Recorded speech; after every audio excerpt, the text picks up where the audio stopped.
અમદાવાદ બાવળા રક્ષક જ બન્યા ભક્ષક. બાવળાની પીઆઈની દાદાગીરી આવી સામે. બાવળા પોલીસ સ્ટેશનના પીઆઈ ડાંગરવાલાએ ફરિયાદીના ફોન જપ્ત કરી ઢોરમાર માર્યો. પીઆઈ ડાંગરવાલાએ ફરિયાદી ગૌતમભાઈ પારેખને મૂંઢ મારી સિનિયર સિટીઝન્સ પિતાને અપશબ્દ ગાળો બોલી માર મારવામાં આવ્યો છે.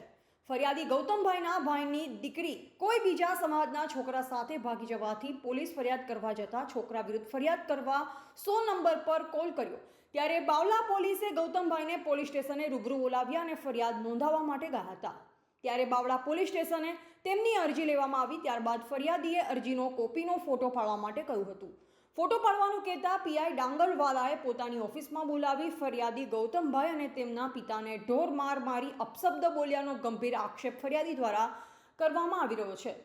જો પ્રજાના રક્ષકો જ આવું કરશે તો આમ નાગરિકો કોની જોડે ન્યાયની માંગણી કરશે. પીઆઈ ડાંગરવાલાએ અને બીજા 2 પોલીસ કર્મચારી દ્વારા એટલો બધો માર મારવામાં આવ્યો હતો કે ફરિયાદી ગૌતમભાઈ બેભાન થઈ ગયા હતા, જેથી તેમને અલગ અલગ હોસ્પિટલમાં સારવાર માટે લઈ જવામાં આવ્યા, જે હાલ ફરિયાદી સાણંદની ખાનગી હોસ્પિટલમાં સારવાર લઈ રહ્યા છે.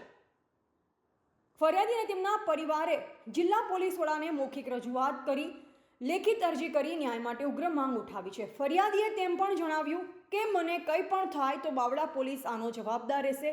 ત્યારે આમાં દાદાગીરી કરનાર પોલીસ કર્મચારી સામે કાયદેસરની કાર્યવાહી કરી પ્રજાના રક્ષણ કરવાના બદલે પ્રજાનું ભક્ષણ કરતા બાવળા પોલીસ સ્ટેશનના પીઆઈ ડાંગરવાલાને સસ્પેન્ડ કરે તેવી માંગ ઉઠી છે.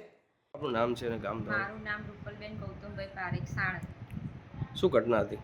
ઘટના એવી હતી કે મારા જેટની બેબી નાસી ગઈ છે.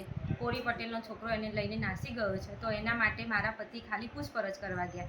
એમાં 100 નંબર ઉપર મારા પતિએ ડાયલ કર્યો, તો અમને પોલીસવાળાએ તેમને ત્યાં બોલાયા એટલે મારા પતિને માર્યા પીઆઈ.